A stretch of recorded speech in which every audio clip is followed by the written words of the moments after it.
Welcome to the Citizen Channel, or welcome back to the Citizen Channel. Hope you're all staying safe and well. And one of our regular features, I like doing this, it's a City Book Club, of course. And we're going to have a look at an interesting book today. Yeah, we're going to look at From Balti Pies to the Biggest Prize, The Transformation of Manchester City by Steve Mingles. Yeah, great book. Bought this almost, it was used, but in great condition when I bought this one. So we're going to have a look at a little excerpt from that today, and so join me for that. I hope you enjoy that. Please, we are monetized now, so if you can watch any of the ads or follow the links, that'd be great. Help the channel going forward. Help me.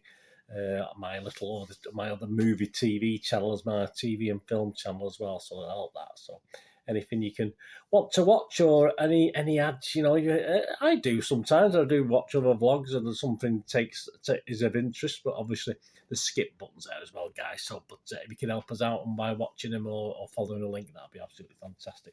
Please, all thumbs up and much appreciated. Let your friends know about this channel, all things City past and present, of course, and press that notification button so you know these things are coming out. Right, so From Balti Pies to the Biggest Prize. Yeah, he takes us through, Steve Mingles is the writer. He takes us through City's sort of transformation from 2004 to 2013. Yeah, interesting time for me. Yeah, about 2008. Obviously, I had a few personal problems.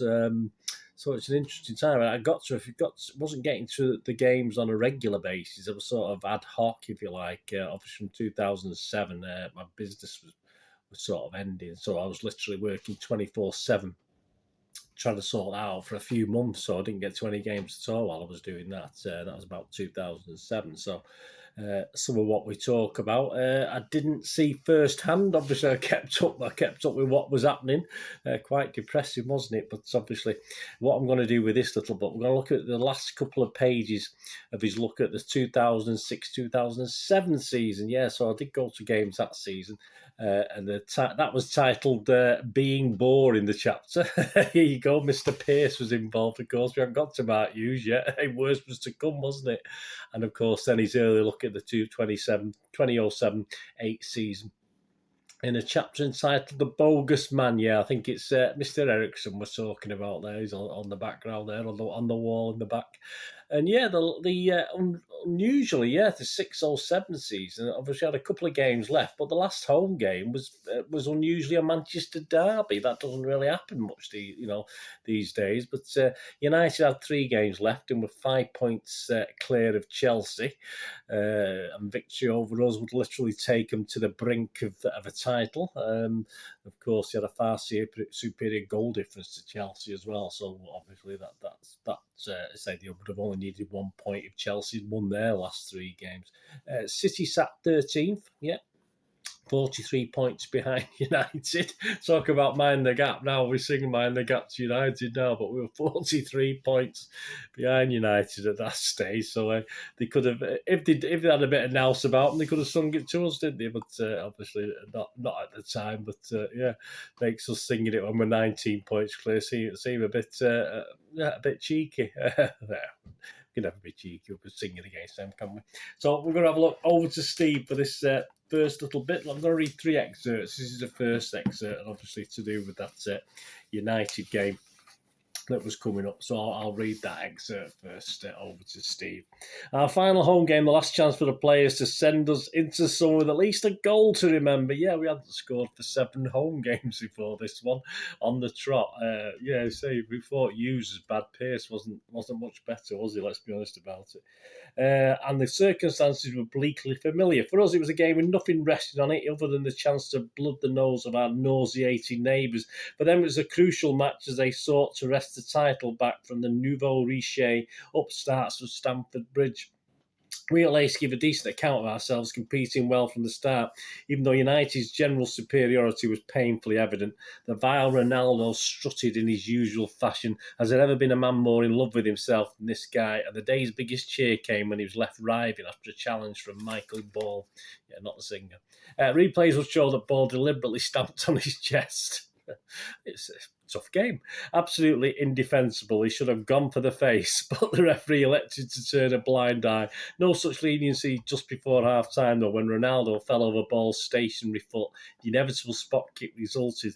The repulsive, brilliantine pansy duly converted, Steve's words, not mine, duly converted to give them a half-time lead, and it looked like that was that. We hadn't scored here for the last 693 minutes. Why should the next 45 be any different? The first 35 weren't much huffing and puffing, but little to trouble Van der Sar. Then with just 10 minutes to go, Ball surged into the area and went tumbling after a challenge from Wes Brown. Remember that? It looked a tad theatrical, but Rob Styles pointed to the spot. A golden chance not to score a goal, but also scupper United's title bid. The season might have a happy ending after all. After the usual moaning to the referee and all-round petulance, the stage was set. Darius Vassell stepped up. I'd only seen him take a penalty once before when his shootout miss helped put England out of Euros 2004. I wasn't flush with confidence, so it's not changed, mate, has it? Vassell went for power, hitting the ball straight down the middle in the expectation that the keeper would dive one way or the other. Van der Sar indeed did so, but the ball struck his tailing leg and flew over the crossbar. Groans all around, but nobody was really surprised. It summed up the season. Seldom could we have gone into a summer break as low as this. Sure, it's grim when you get relegated, but at least you can start to think about coming straight back up. Lots of wins against lower quality opposition. All we got to look forward to was the same old turgid football, a manager who'd lost his mojo, and players who weren't good enough to lift us any higher. We had bugger all money to change the situation and looked like a perennial also-rans. Nobody's anonymous, it was. In my 40 years of following City, we've always been newsworthy. Not always for the reasons we'd preferred, but enough to make us central topic of sporting conversation nonetheless. But now we fell off the face of the earth and ceased to exist. God forbid. Nobody but City fans would notice we'd gone, and even some of us would take a while before we realised. A little bit harsh. There you go from Steve. So that was the end of the 06-07 season.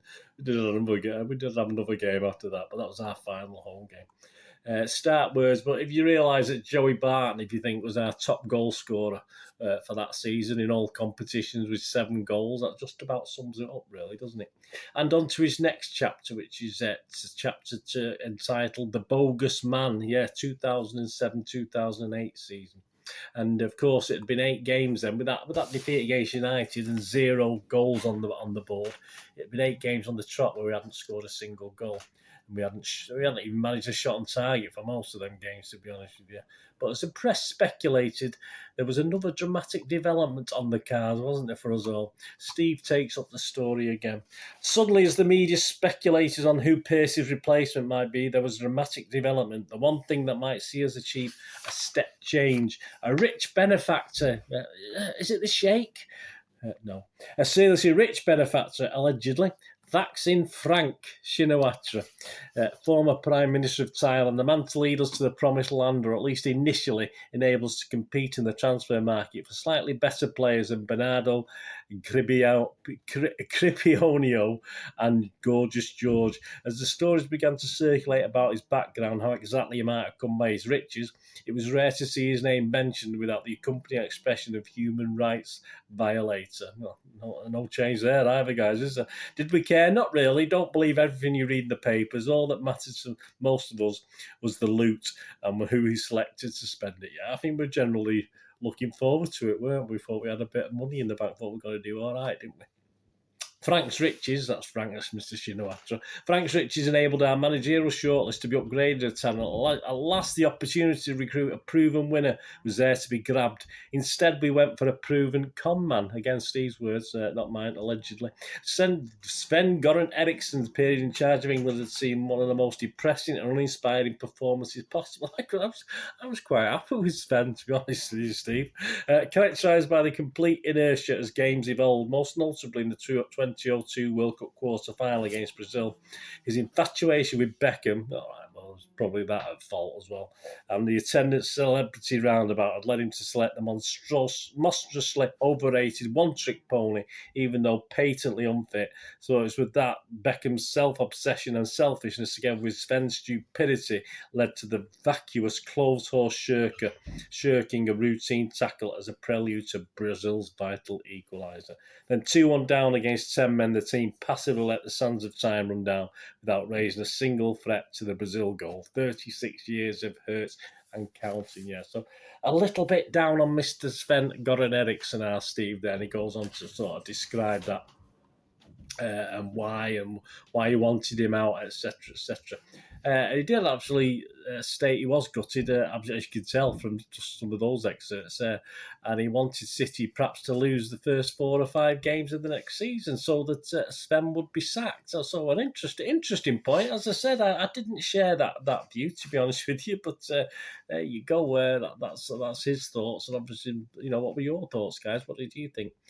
He brought in his mate Hans Backer, and he sort of mentioned a little bit of the reasoning behind that, and obviously quite funny again.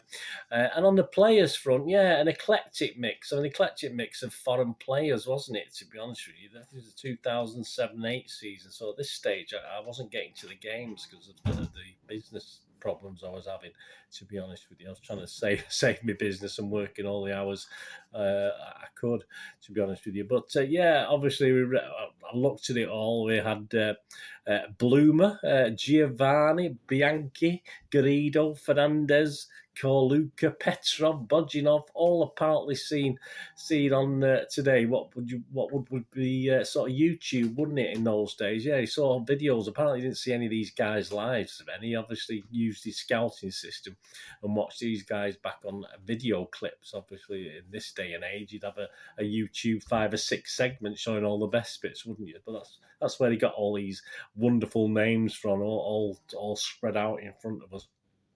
So typical City. We didn't sort of answer Steve's problem. We wanted to lose the first 4 or 5. We won our first game at West Ham, 2-0, great start, and we won our second game by 1-0 against Derby County at the City of Manchester Stadium, or Eastlands as it was called then.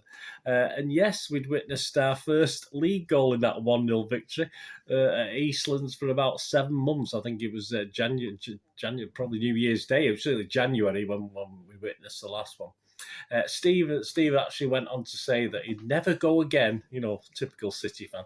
So he said we'd never go again while Sven was in charge. But what's a man to do, Steve? Because obviously the next home game, the third game of the season, we played 2-1-2. The third game is, ironically, another Manchester derby.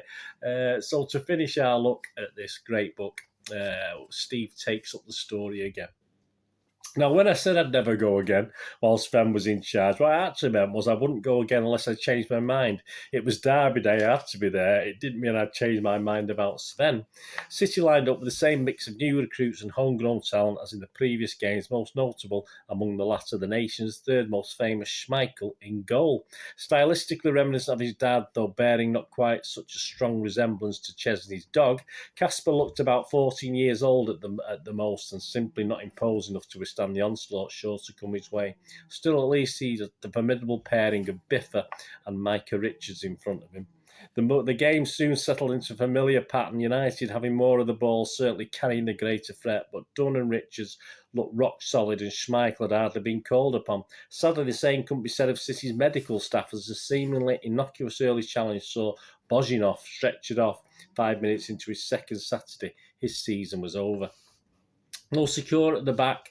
We hadn't threatened Van der Sar's goal at all until midway through the half when Alano found Giovanni in space with Vidic half turning away. Gio fired a low 30-yarder which took a faint touch off the Serb's calf and flashed low into the bottom corner. After the usual pandemonium, we were 45,000 people with minds as one. How the hell can we hold on for almost an hour? I'm still not sure how we did. Dunn and Richards were immense, with Richards defending like a man possessed and very definition of they shall not pass. What a find he looked to be. Schmeichel also more than played his part with some vital saves, one of them featuring his dad's famous star jump. He was obviously a more than capable shot stopper, but coping crosses was a different matter.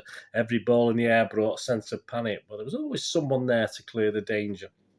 Every now and then we get a release from the pressure, usually by getting the ball to Petrov on the left, the epitome of the flying winger. Petrov would play the ball 20 yards ahead, then sprint furiously after it, looking for all the world like an aphrodisiac-fueled Rigsby in rampant pursuit of Miss Jones. I like Rigsby. He never quite managed to nail his target, but it was enough of a menace to keep United's defence honest and discourage them from overcommitting. Well, he nearly got married to Miss Jones, didn't he, at one stage? We survived unbreached until just a couple of seconds to go. A near post corner was flicked onto Tevez a couple of yards out as his header flash played for them, of course.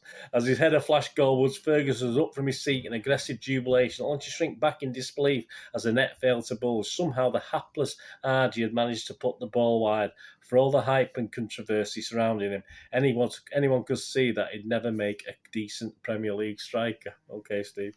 The guy next to me has been in a state of epilepsy throughout the whole half, constantly looking at the scoreboard clock and bemoaning how slowly the minutes were passing. He continued to count them down aloud almost one by one until the board for additional time went up. I kept telling him to stay calm, pretty rich for a man with my track record, but also indicative of the last couple of years that had lessened the part City played in my life.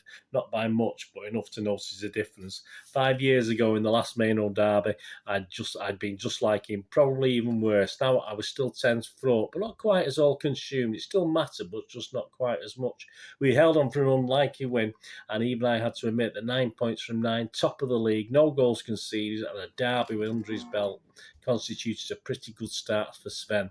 And 7 points, count them, 7 points, yes, mind the gap, ahead of United, round 2 to the Scandinavian love machine. It is, however, a marathon, not a sprint. Of course, we did we were top after that, 3 games, 3 wins. What more could we say? Of course, we wouldn't stay top for long. And we sort of find a level for the first, 2/3 of the season. We're always in and around 6th spot. And obviously things will take an even more dramatic turn as the season closes and we prepare for a new season, of course. But hey, that's another story, isn't it? Which is covered, of course, in this brilliant book. So I hope you enjoyed the little excerpts today. And thanks for joining me for this City Book Club from Balti Prize to the biggest prize, the transformation of Manchester City by the wonderful, funny Mr. Steve Mingle. So all things are his views, not mine. But I added a couple of my own as well, so that's not too bad. If you want to buy this, guys, I mean, you still get it on Kindle at $5.99. It's cheap enough, but you can actually get it a used copy. There is one available, but there are some a little bit dearer, not too much dearer. For under £2, including postage and packing on a certain internet website called eBay. There are other sites as well, and you can buy it for about £7 new on there as well. And of course, you go over to Amazon, another site, you can get it for £2.59 with post and packing, and it's a brilliant book, so funny. I've literally read about half it over years. I've dipped in and out of it, looked at different seasons, and it's a great read.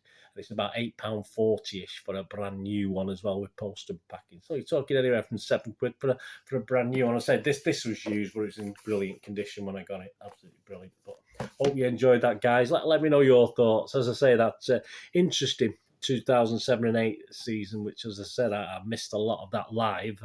Obviously, I'm a blue. I followed it on all the various sources you can follow a season. But yeah, very interesting. I hope you enjoyed that. Anyway, thanks for watching. We're going to do the rest of the day. Have a great one. Look after yourselves, look after your friends, look after your families. More importantly, let's all look after each other. To me here again on the Citizen channel. I only ask one thing, don't I? Please stay safe, Blues.